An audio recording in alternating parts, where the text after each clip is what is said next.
RK music presents. हमसे जुड़े रहने के लिए हमारे YouTube चैनल को सब्सक्राइब करें और नई वीडियो की नोटिफिकेशन के लिए बेल आइकन को दबाएं। अगर आप ये वीडियो Facebook पर देख रहे हैं तो लाइक जरूर करें और ज्यादा से ज्यादा शेयर करें। धन्यवाद।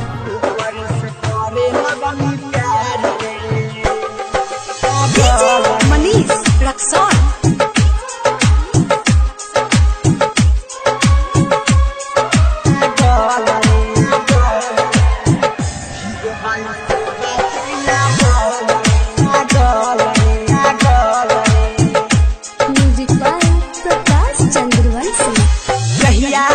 मनीष रक्सौल।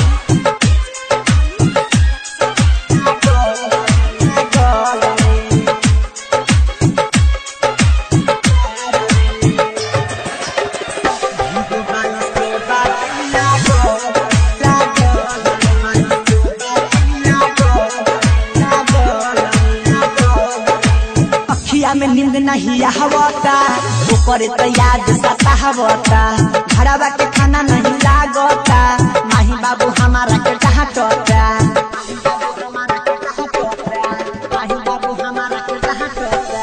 अखिया में नींद नहीं आवता ऊपर तो याद सतावता घरवा के खाना नहीं लागता माही बाबू हमारा के डांटता माई हमारा के रोज डांटता संगे के वीडियो वायरल भई हमार रे रहतानी घर से भागल रे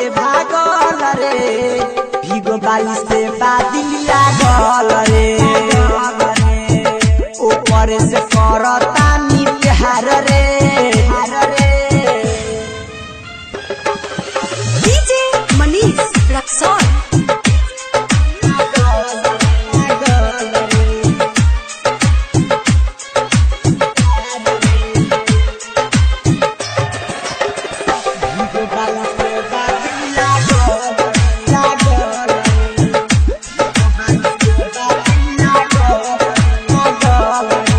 रोज रोज लाई भेनुआ हवता राजा भाई सनोज के बोलावता बतिया न विक्रम मानता निरहु भी नंबर लगा हवता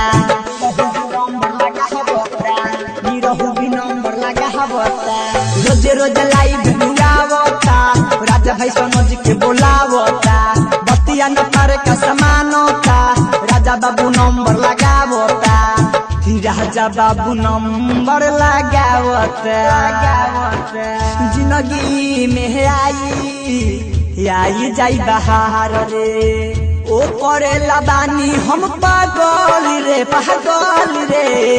भीगो बाली से बादल लागल रे।